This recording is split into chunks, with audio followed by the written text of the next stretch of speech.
Good morning, everybody. Welcome, first of all, to Stephanie James, who is I'm really delighted to have join us today for this session with the home worker. Stephanie is a Pilates instructor, but it's all about movement and all about keeping us healthy, fit, and energized, I think. And I love the fact that you've called your business actually Refreshercise. So it's all about exercise, but also the moves and things that will really energize us, recharge us, and keep us going through the working day. So, Stephanie, welcome. It's really nice to have you here. And if you want to give your a quick introduction to yourself, who you are, what you do, a bit about Refreshercise, and then we can get started on the actual on the webinar itself and learning from you. Okay, great. Okay, well, thanks for inviting me, Louise. Yeah, I'm a Pilates instructor. I've been teaching now for 25 years. I can't believe it's 25 years. So I have quite a lot of experience, but particularly with desk workers, because I started working in a physiotherapy clinic in the city in London. So lawyers, office workers, a lot of legal secretaries had that was the beginning really of RSI, repetitive strain injuries, where we saw a lot of legal secretaries coming in with numbness in their hands. It was also the start of when people started to use laptops more, and they didn't have the desks weren't set up for hot desking, so they were trundling the laptops around and having the neck in this position, which is really bad, working on a laptop the whole time without a separate keyboard. So my whole experience has been with problems with desk workers, particularly. I also worked in government departments. I'm at the Home Office still currently in the gym, so I teach Pilates there. And when people come to my class, they say, "Oh, I've done Pilates before, but this is a bit different." And it's because I really tailor it to the needs of people who sit at a desk, like lots of nice movements rather than just thinking, "Oh, I've got to make my stomach flat," or, I want to look good on the beach. It's more about moving every part of your body. And then what happened was COVID. um, Everyone was working from home, and my clients actually said, "Would you do some little exercises we can do at home?" So it kind of came from my clients. They actually said, "Oh, I'm working at the kitchen table. I'm in even more pain than I was at work, and I'm not walking to work." And so I did these little 5-minute videos and something like this, which was like called Refreshercise Live, which is putting them all together. And at the end of it, people said, "Oh, I feel really good. Like, I don't just feel physically better, I feel mentally refreshed." And that's where the name came from. So now I'm looking to do more. I can go out to everyone online. It doesn't have to stay in the government departments or the physiotherapy clinic. And that's really why I'm here. So that's a bit about me. Yeah, thank you so much. It's really interesting. I think, like you say, so much came out of COVID, and suddenly the importance of having to move a bit more, and as you say, that sort of posture that so many of us adopt just by sitting at the desk and at the computer for quite a long time. I mean, there's a thing now, isn't there? The text neck that everyone's developing as well, Yeah, yeah. hunched over. Um, and like you say, this isn't about people. I mean, obviously it would be lovely if we all had the bodies that we would our ideal bodies in our heads, but what is good about this is that this is sort of functional, isn't it? This is about us looking after ourselves, making sure that we're not growing older and more decrepit as we go along, Yeah. but it's actually looking after ourselves. And of course we work for such a long, for most hours of the day, or no, many hours of the day. And it's a huge part of our life, in total, the number of hours that we have. And sat at a desk, sat at a computer, a lot of our jobs and our work now is quite sedentary. So, I mean, there's a phrase, isn't there, that movement is medicine. Do you sort of go along with that? Do you think that's quite Yeah, sort of an accurate phrase? definitely. Yeah, definitely. I mean, I say to people, movement is the antidote to pain.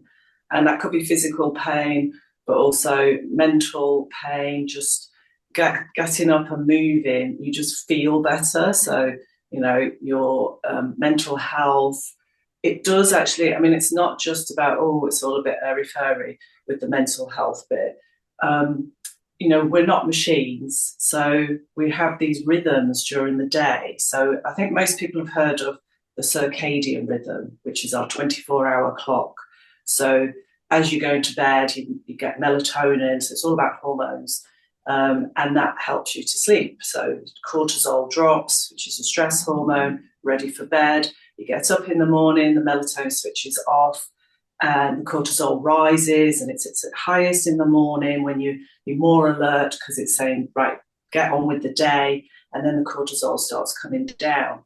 But we've also got these rhythms called ultradian rhythms, which maybe not many people know, or not as many people know about, which is the minute by minute hormonal changes. So Oh, about every 90 minutes, you're going into a slump, and then you're going back up into your kind of rise in concentration levels and focus. So you're doing this wave all throughout the day, and you can recognize the wave by your brain is literally screaming at you to get up and move. So you think, oh, I need a cup of tea, or I need a biscuit, or but you probably don't need the biscuit or even the cup of tea. I mean, yeah, you need to hydrate, but you really say move, get out of your chair. And if you're working from home, you might say, oh, I'll empty the dishwasher, or I can move around doing little bits at work as well. You might say, oh, I'll go and speak to that colleague. And the brain is constantly saying, I've done my 90 minutes, I'm focused, I've done my concentration, like give me a break now. So a movement is that break. So yeah, it's the brain and the body just constantly talking to each other. So it is. The other interesting thing is that people who exercise, outside of work, yeah. um, there's quite a lot of research that shows even when you exercise outside of work, it isn't enough for what we do during the day. That you have to keep moving during the day. So, like for diabetes, even Diabetes UK say you've got to move about every 30 minutes to get your blood glucose moving. Again, if you're sitting, your blood's just stagnant almost. I mean, if you think of it like a river, it's stagnant, and you move, and it's the insulin, another hormone, is saying, right, okay, I can pick up that sugar, I can move it to where it needs to go, can store it in the liver, and now I haven't got all that blood sugar in the blood, which can lead to diabetes, and they say that sitting is linked to diabetes. Mm. And heart health as well. You have to keep moving to just kind of fluctuate your blood pressure, and your circulation. So Yeah. yeah, it's important for us, just everything, and the movement, regular movement during the day. If you can fit it in with your little slumps and rises, then recognize them, and just that's why I did like the 5-minute videos. So on my if you become a member of Refreshercise, I've got a whole library of just 5 minutes, Yeah. so you can move and have a little mental break at the same time. Yeah, I think I'm sorry you can't see me. You're just hearing my voice. But I do feel that the that what you're saying about moving throughout the day being so important, it's true, isn't it? Because they've done studies on this as well. And we think perhaps that if we do that sort of 45-minute quick workout at some point in the day, then that's fine. Then we're okay to just sit and veg out, or whether it's at Yeah. the desk or later on in the day, just sort of like sitting.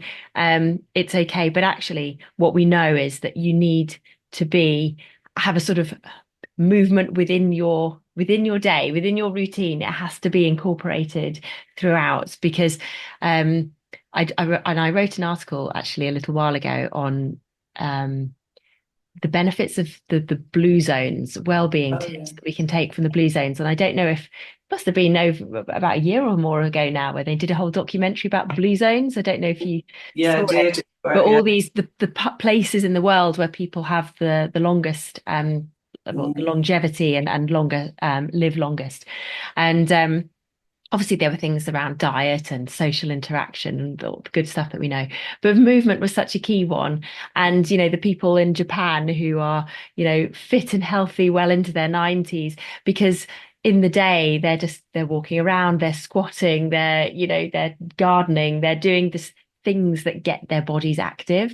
So I think it is really important, whereas I think we've fallen into a perhaps more in our sort of Western culture of we sit at a desk for 8 hours and then maybe do just like a 1 hour quick workout. But actually, yeah, as yeah. you've And it, explained, it needs yeah, more.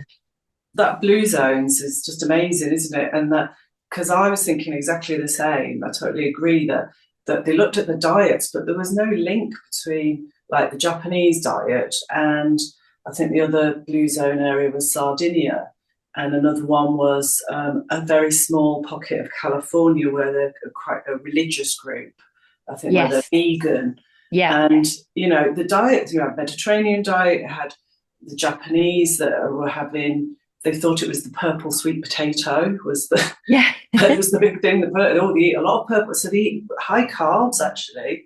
Purple sweet potato is their biggest item in their diet, and they're like, well, there's no link. But the one link that there was that they all move. So like Sardinia, they're quite active.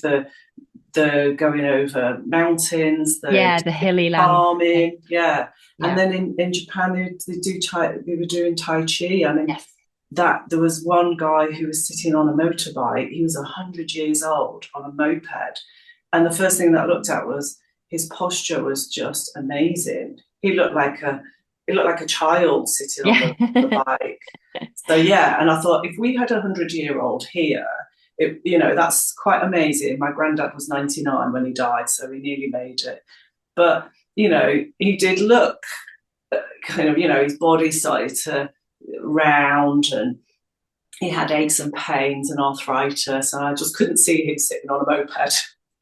So yeah, that is Yeah, I've actually put a quick link into the group chat with a link to that article about it, because it does talk about some of that stuff. But yeah, um, welcome. We just had a couple of other people join as well. Just to say, so Stephanie, I obviously do want to get on to you actually showing us some of these moves yeah, and things that are so important, because I think that's obviously key, and it's things that we can take away and perhaps incorporate into our day as well. Um, you mentioned diabetes. Just before we do go on to that, I want to ask about, we know it's potentially dangerous. There's been stats saying that it's almost as bad as smoking, or, sitting for too long.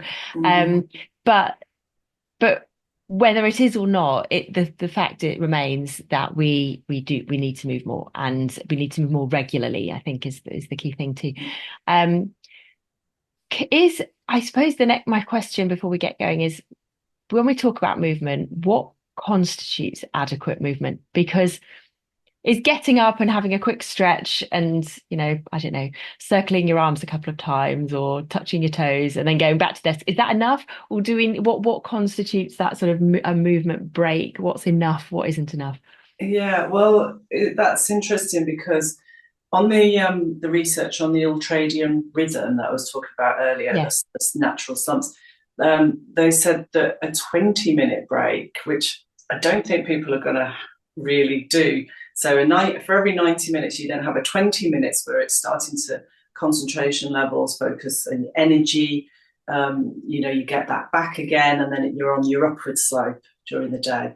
But I just don't think that's feasible, really, like 20 minutes every 90 minutes. But if you can do it, then 15, 20 minutes. But I think if you do, well, sit to stand, there's research on sit to stand, so doing squats at your desk, Mm. that's going to change your blood pressure. Just the action of moving your head up and down is going to fluctuate blood pressure, cardiovascular, and just the big muscles in your body, your quads, your biggest muscle, is going to help regulate blood sugar because it's just moving you. So, and it's quite a big, the more muscles you can use. So if you were just doing like little movements, that's not going to really affect as much as using your whole body. What the first bit of what we're going to do the routine is actually standing routine, and that's about 5 minutes. Okay. So I would say 5 minutes is an optimum time. I don't think you need to do the 20 minutes. And then if you had lunch and you've got time to go for a walk, then do it after lunch rather than before, so that that is getting your blood flowing and getting your insulin, packing all that sugar in the places it should be and not in your bloodstream. Yeah. Okay. And then obviously feeling a little bit more lively, ready to get back to work for the next session. As you take us through some moves, let's give it a go, because you don't need, obviously you're wearing your sort of sports kit, but you can do these wearing your normal working clothes. Yeah. The only thing that I would say is it's better to have your shoes off. Yeah. Okay. So, if people do, I have people who say they do them at work, but they do the 5 minute one, and you can keep your shoes on. But if we're doing the standing one, you'll get more out of it with your shoes off. So yeah. Okay. Well, my shoes are off. Mine are off. Yeah. Why don't you kick us off, Stephanie? Show us something that we can all do in that 5 minute break that we'll have. So this is the 5 minute standing routine. So I'm going to drop this so that you can see me. Okay. Just make sure. And I'm going to move that out of the way. I've got the seat for the seated one as well, which is just some 5 minute ones. Just checking that you need to be able to. Yeah. Can you see me fully? We can see you. Yeah. Okay. So actually, I've just moved that out of the way. I'm going to bring it back. Let's do the sit to stand, because even if you just did that, so everyone has to get up and out of the chair all the time. So think of it as an exercise. You're not at the back of your chair, you're at the front edge of your chair. Yeah. And you bring your feet back just towards the chair. You don't want to be getting up doing this, because every time you do that, you're doing chin poke, which is not very good for your neck, and you're overarching your back. So you bring your feet back, and you imagine you've got a pencil between your hip and your leg, and you bend forwards and then come up. You're doing a good squat. You're never hitting the back of the chair. Keep going, just keep moving up and down. Every time you're doing this, your blood pressure is changing. Yeah, you activated the big muscles in the thighs. All your weight is over your thighs, just like a regular squat. And your neck is nice and long. So it's so multi-purpose, this move. You've got, like say, the blood pressure, circulatory, diabetes. You're kind of tackling all of those, but also you're doing it with really good posture. So you're getting a good habit every time you come up to a standing position. Your back is the same shape, and you're not poking your chin forward or sticking your bottom out. Touch the front edge. If you're touching the back of your chair, you're putting the weight into the back through the thighs.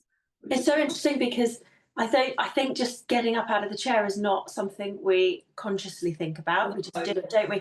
And even just being more mindful about how I'm coming out of the chair, I can instantly go, right, well, my quads are engaging, my glutes are engaging, my core is engaging. And so it will make a difference if that becomes how you you want that to become a habit, because obviously, and this is the one thing, as when people get older, just keep going a few more while I'm talking. Okay.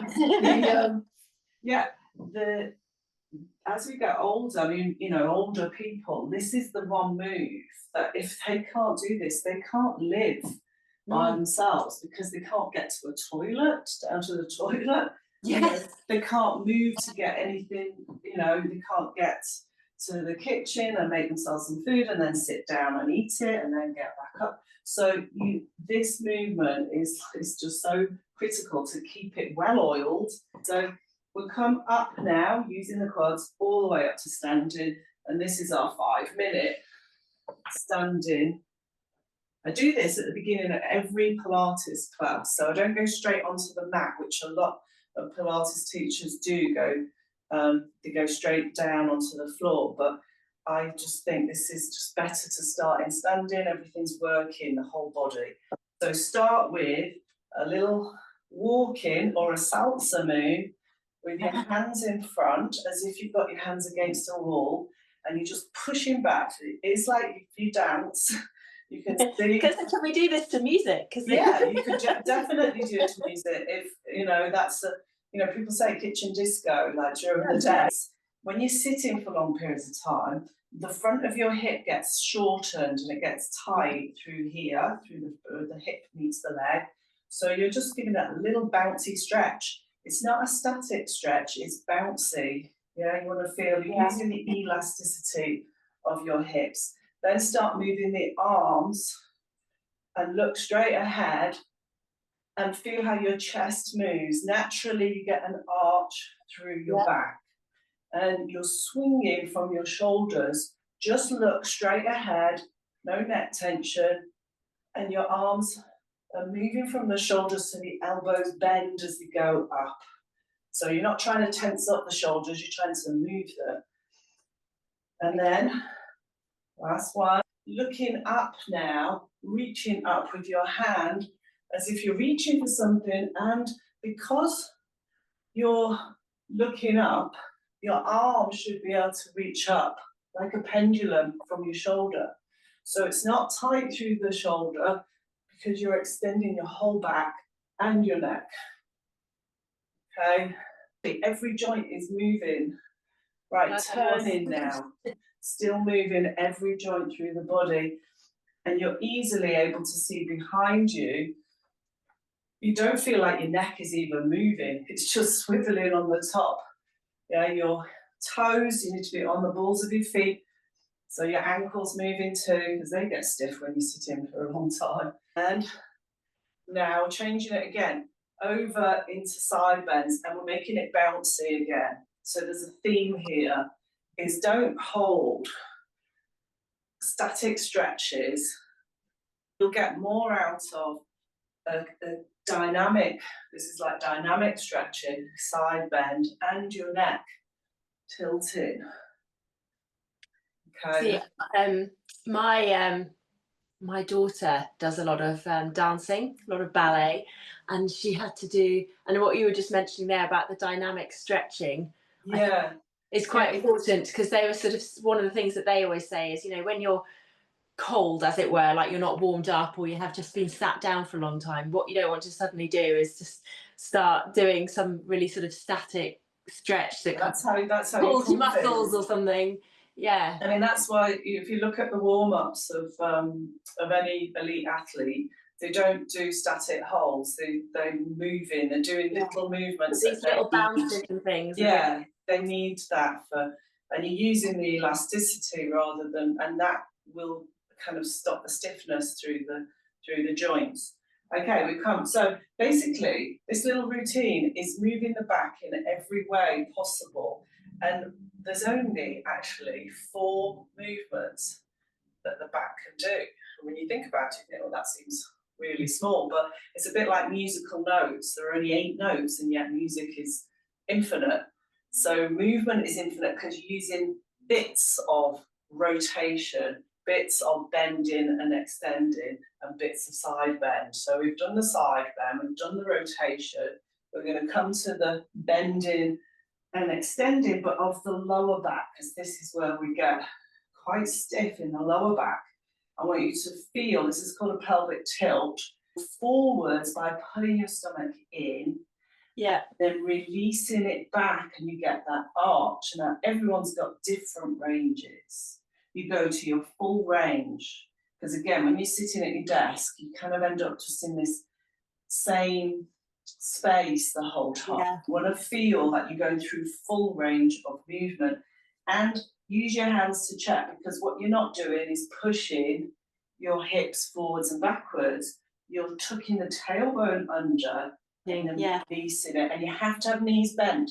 Try it now with your knees locked and feel you tilt now. You can hardly move. Hardly. No, you can do it a little bit, but not much. So knees soft and you can move. Stay with the knees bent. We want to bend the whole spine now. We're bringing the chin into the chest and round the back. Imagine you've got a wall behind you and you're pressing into the wall and then releasing one vertebra at a time down. And all the way down. Now, not everyone's going to get to the floor. People worry about this and think, oh, I'm really stiff, I can't get to the floor. You'll feel a stretch in the back of your legs, maybe, as you go down. But even if you're up here, just straighten the legs and then bend them to move back up. So there's no real pull on the back, even though it was fully bent. Yeah, so we're going to go again. Dropping the chin, rolling through the spine, all the way down, straighten the legs. Feel you've bent yourself in two from your hips and you're dangling. And then take a breath in, exhale, bend the knees, arms are dangling, head is dangling. You don't want to pull up with the chin. You're going to feel the back just comes up really easily, even though it's a full range of movement. And we do one more, chin tuck in, roll down. You can feel you're bending every part of your back, and then you're just dangling. Yeah. Breath in, exhale, arms hanging, head hanging, and we move from the hips first, and then all the way up. And there's one more movement we haven't done, and that's to extend. So start with, make sure you've got space, because you're going to move your arms, swing in, and get blood flow to the fingers. Yeah, so feel, as you do a vigorous swing here, you can feel it through your whole body again. Your knees bend a little, your chest, and you're looking down, so there's no tension through the neck there. When everything's bent, the head is fine to bend. The trouble is when we're bent through the spine and then we lift the chin up to look at a screen. That's the problem. Right, let's get to extension now. Bounce it again up. And then 2 swings down, 1 swing up. And feel like a piece of elastic pinging back. Yeah, everyone has different ranges, but you have to have your hips move forwards over your toes and back behind your heels. You can't just do this with your hips staying still and then trying to do it with your back. It's a whole body movement. Okay, last one. And hold it there. All right. It's quite invigorating. You haven't done anything, like in terms you haven't moved really physically out of your little base, and yet you've kind of moved the body in all directions, particularly the back. So that I would say is enough, like to do every 90 minutes. Because that is really, it's 5 minutes, and I think sometimes it feels like, it's such a hassle to get up and move or do something, and 5 minutes it's nothing really. We can all afford to do that, a couple of times at least in our day. And and also, I mean, you actually, it's, there's someone who says, with the ultradian rhythm again, saying like, if you're sitting there and you're not really being productive because again your brain's saying do something else, you're actually better off getting up for those 5 minutes. Even if you think you haven't got time, you actually will be more productive after doing that, because your brain's had a little break, your body's had a little bit of movement, and it's ready to get back to whatever you were doing, rather than just ploughing on through and you're just getting kind of brain fog basically. If you're watching, I don't know if you joined in and went along with that or took notice of other things, but I'd love to know if you did do it, how your feeling now, or what you thought to some of those moves, because they weren't tricky moves. They were all, it really is just sort of functional movement. But I think just the act of even just moving your arms around there, and then obviously the back, which was really important. Yeah. It just gets your blood flowing. You feel the more well, alive. Yeah, when you're you're typing as well, like, so it's funny, isn't it? You're thinking, well, I'm moving my fingers, and yet they can get quite cold, like when you're sitting and you're just sitting in a stable position, and you think, well, why are they cold when they're moving? But it needs more than just those little ends. Yes. So yeah, I think that's it's thinking, I'm going to move the back in all directions possible, thinking of those notes, if you like, and you're also checking in, like, how it feels. Not so for the brain, it's great for refreshing and stuff, but also you might just think of it as, oh, that side feels a little bit tighter than the other side. You notice things more, and then you're onto it quicker, like the pain, if you've got any aches and pains from sitting, which that's quite common. You kind of notice it and think, oh, right, I need to do that bouncy thing a bit more, particularly on that side. And then it changes. It's not the same all the time. So. Yeah. Leanne said, yeah, definitely feel more alive and warmer. So I think this is a great one for this time of year as well, isn't it? We're all kind of like sitting there feeling really cold, because it really does help to, get the blood flowing and warm you up a bit. And yeah. These are, again, on the same principle, that you're trying to think about your body in ranges of movement, and you don't force anything. Like, if it doesn't want to go there, that you're not forcing it, but you're being a bit more mindful about how you're feeling and how you're moving. So the first thing is come away from the back of your chair. So yeah. Because sometimes it's easy to just slump into the chair. So you're coming away, you're able, just like that Japanese 100-year-old was able to sit on his moped, and you are able to sit on those sit bones, those bones underneath your hips, without any back support. I mean, I know everyone has fancy chairs and they say, oh yeah, you need the back support, but actually we are built where we can just use our sit bones. So for now, I'm not saying the whole time, you might want to relax back into your chair, but for these movements, you do need to be away from the back of your... So can you be on any chair for this? It doesn't need... anything. Yeah. I mean, yeah, you could be on a kitchen chair, a dining room chair, anything. Yeah. So first of all, you're just going to check in with yourself before you do the moves. So you're thinking, well, how am I feeling right now? I know we've just done some moves, so hopefully you feel a bit better.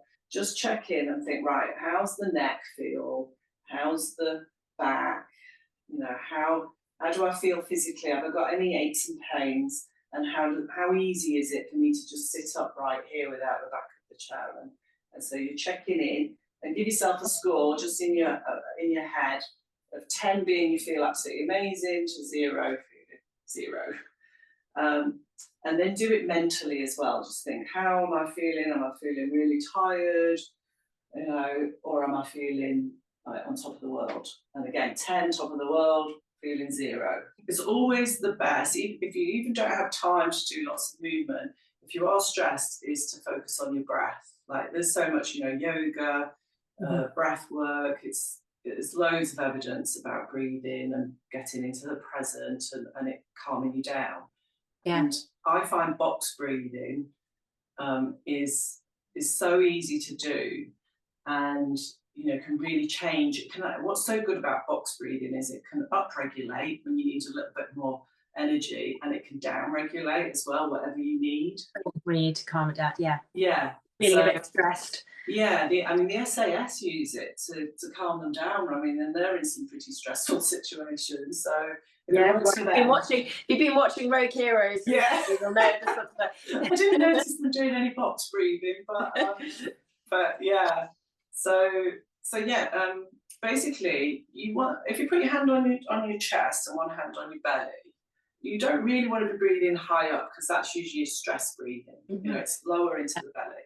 But a box breathing is simply breathing in for a count of 4, holding for a count of 4, breathing out for a count of 4, holding for a count of 4. So the box is like in, hold, out, and hold. Yeah, so that's why it's called box breathing. But let's just do a couple. And breathing in for a count of 4, hold, 2, 3, 4, out, 2, 3, 4, hold, 2, 3, 4, in, 2, 3, 4, hold, 2, 3, 4, and out, 2, 3, 4. And you can feel that hold. It's just like a little, it's just like a little pause in your body having to do lots of work. Just breathing, it lowers your breathing rate,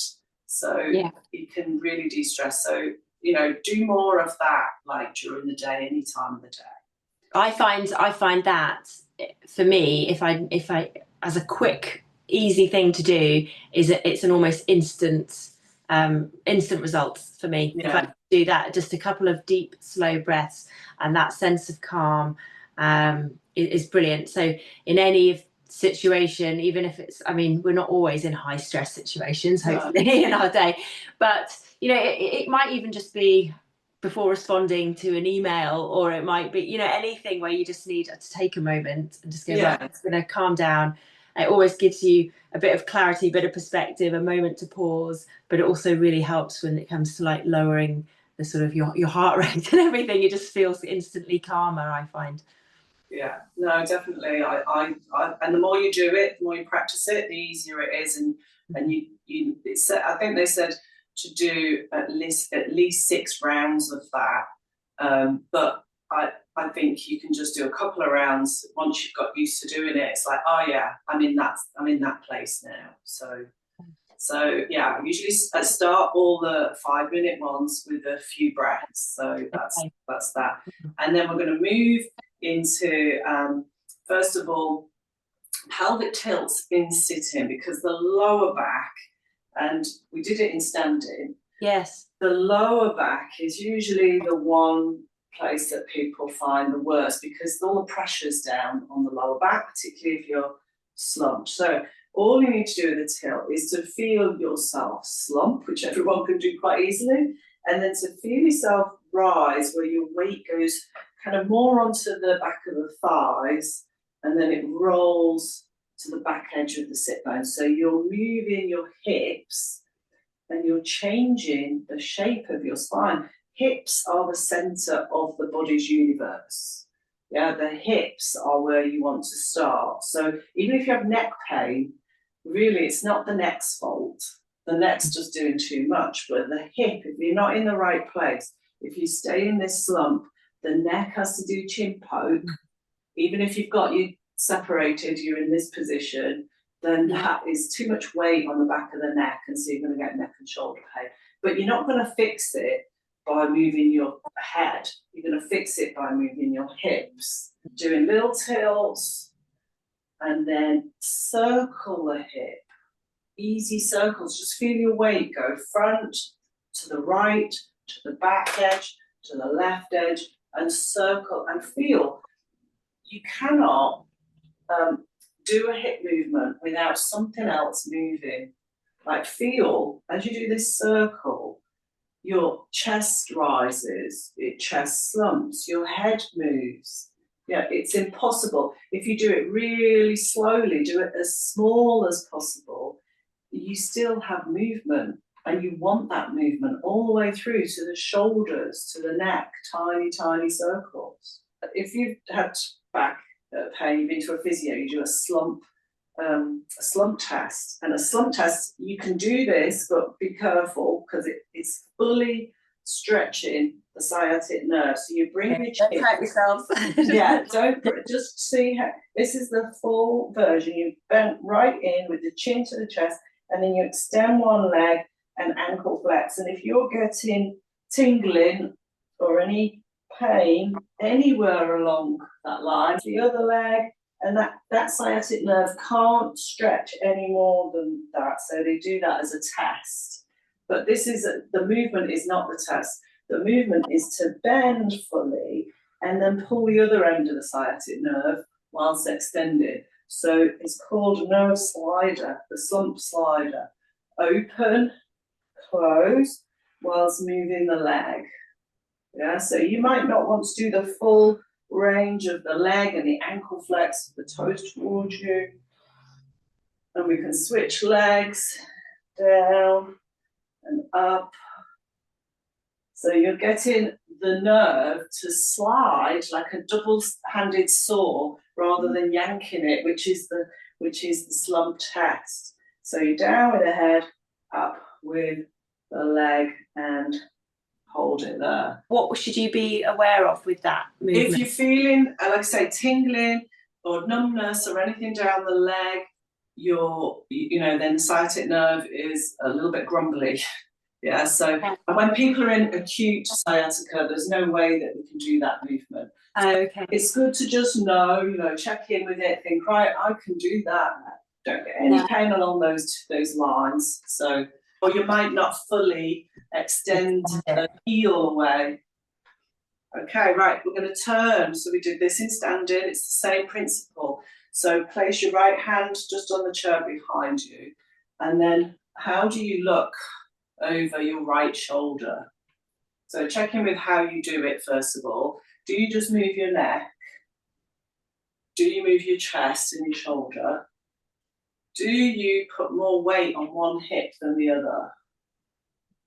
Some people, when they're looking over the right shoulder, will slump down onto the left and feel more weight on the left hip and then turn. But you don't want to do that. You want to feel the right hip more weighted than the left hip. And notice that your knees move forwards and backwards. So I'm looking over the right shoulder and twisting the body. And then if I put the hand on your forehead, the left hand, now you're stuck. You can't turn as much. So see what you can see in your peripheral vision as you look over your shoulder. Last one, feel that you're lifting up. So it's a spiral up, and then free up the arm again and turn. Last one this side. Okay, switch over. Left hand just resting behind you. Turn, and you should have learned from the right turn that when we go to the left, we want the weight on the left hip. It doesn't mean you're leaning right off. Yeah, it just slightly more weighted as you turn in. Your chest is definitely turning. And obviously your neck is, but feel like that does less than everything else. Yeah, it feels like it's more in this area. Yeah, it should be, right in the center of you, yeah. And then if you put your hand on your forehead, you can see, you're like, oh, I'm stuck. But do that a few times, and that will make that kind of rib area have to do a little bit more. Again, no force, it's free. Okay, come more turning, rotation. If the hips are the center of the universe, rotation is probably the movement of the universe, right? So rotation helps bending and extension. So now bow and arrow arms. So your arms are pulling back with one elbow, forwards with the other arm, and no movement of your head. So you're not turning your head and your hips aren't moving.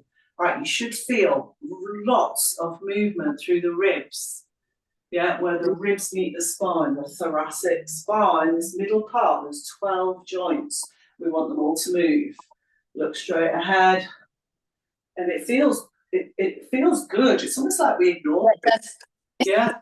I say, even when you did the twists before, I felt I had one little crack. I was like, that's definitely needed to. And it's like the mood. It's like, oh, thank goodness. Yeah, it's like ribs. And then everything feels, if we just take a moment now, it feels like those ribs are quite happy to sit on top of the hips and not go into slump. They feel like, oh yeah, I'm alive. Side bending in standing, side bending sitting. You don't have to have your hands on your head. You could have them down if it feels. But if you're side bending and sitting, you should feel your weight on one hip and then the other, and you've got that reaching up of your elbow. So you're getting longer on one side, shorter on the other. And really feel that weight shift. Yeah, I can really feel that stretch actually in my side. Yeah, but you're keeping it moving again. There's no static holds.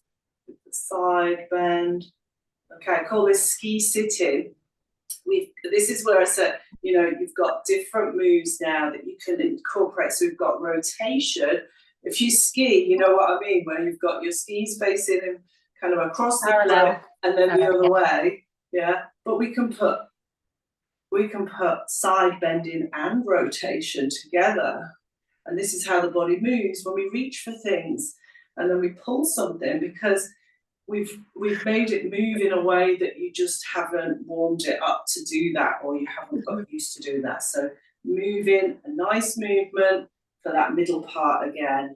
Yeah. And then hold it there. If you've got a chair that spins at the same time, it's actually quite yeah, get your legs going.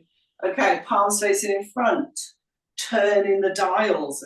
This is the top half. So here we're moving up now. So I start with the middle and then I'm moving up. So I want the chest to bend and extend with the shoulder turn. So shoulder rotating in, shoulder rotating out. So you can feel, you want to keep your hips still in this position. So you're not doing your tilt. You're just moving from the top half and the mid half, and you're rotating your shoulders in and out. What happens if you do one at a time? You get that rotation as well as bending of just this upper quarter, yeah, which gets very tight. Again, you're leaving the hips alone, you're making the ribs and that upper part do the work. And you can put your head wherever it wants to. It might want a side tilt. Last one, coming up, going higher up to the neck. Just put your hand on your shoulder. Again, this is another slider, nerve slider. Right, the nerve slider, instead of doing this, which is what people do, pull in, yeah, and they hold that, and then you wonder why it doesn't really work, because it's not had any movement doing that. So it needs movement to lubricate the neck. But here, what I'm doing here is I'm fully moving that nerve that goes from the neck to the fingers. So people with RSI, sometimes when they do that with their hand, can you get your hand facing the side wall? If it's palms facing up, and if you get the hand like that and it starts to tingle down there, then again it's giving you a little sign that it's a little bit grumbly, that nerve. Do last one on this side. This be good for, you know, like carpal tunnel or something. Yeah. So again, you have to make adjustments. It's as if you've got a piece of string attached to your ear and you're pulling the string, but that's what you do with the nerve. You're pulling it in one direction and then releasing it. But you keep the neck movement. Make sure you're not overly, like it's almost like you're checking in as well, because you think, oh, that feels a bit tingly in those fingers. So you might just do a little bit less and have the palm facing up rather than extending the wrist. Okay, last one. Hold it there. Okay, shoulders lifting right up. Again, maximum contraction is followed by maximum relaxation. So instead of being in that half position, go for full range, all the way up, and then slowly all the way down. It's quite good to do this one at a time as well, because you notice differences between the two. Going all the way up and all the way down. You want to feel like your shoulders are as far away from your ears as possible. Just a little tilt from side to side. All right. I think these are definitely moves that we can all now just incorporate, even if it's just a couple of minutes where we do something, but we know that it's the right kind of moves to do. I think that's also the key thing, is that perhaps we think people just say, don't they, oh, you must move more, you must move more regularly, but it's knowing the kinds of moves that are actually going to be helpful that is important, I think. because that is interesting that the like health and safety exec, they've got you know, the guidance for desk workers is to move like, and I think it does say every, I don't know if it gives the time, but it actually says in the guidance, but there's no guidance as to how and when to do it or something like that. And I just thought, you know, so nobody does it. You know, I doubt employers are saying, oh yes, we're following that. They just go through the kind of desk assessment and then that's it. The movement bit is just left, and that's, you know, it's a big part of it. So, and this, I mean, this would be if you weren't freelance or you were working and you, I don't know, you were just in a meeting remotely or something, you could actually make this quite fun. You just do it at the end, like 5 minutes of your meeting time before or at the end, and just make everyone just go through a few moves and see, you know, I don't know how that would go down. It depends on the kind of meeting, but yeah. Well, the Japanese used to do it, didn't they? I don't know if they still, you know, but they weren't desk workers. But do you remember when they came in, like Nissan, and making them do all these routines together before work? And so, you know, it's quite interesting. Different cultures, really. Absolutely. Yeah, it's been brilliant. Thank you so much for, well, first of all, it's been just really informative, but also just going through those moves. I actually feel really good now. I was like, why do I not do this more often? It's just reminding. Actually, that's what I meant to say at the end. You know, you had your score, your mental score of how you were posturally, aches and pains, and then at the end of it, you kind of think, oh, how do I feel now? And if you see, you know, if you know in your own head, you think, oh yeah, that really made me feel better, then I think that gives you more incentive to do it. Absolutely. Well, I recommend do check Stephanie out, and you know, make sure you look go to her website. She's got information there as well, I know, which is Refreshercise. Is it .com? It's .com. Yeah, .com. Yeah, and give her a follow. I know you're on LinkedIn, and and there's a free trial at the moment as well. So free fantastic trial. Yeah, so if people go onto the website and just click on the individual page, there's a free trial where you can basically have access to the library of movements, so you don't have to remember them. You can follow them like as I'm walking through them, and Pilates classes as well. So thanks, Stephanie. Thanks. All right, thank you. Cheers. Bye.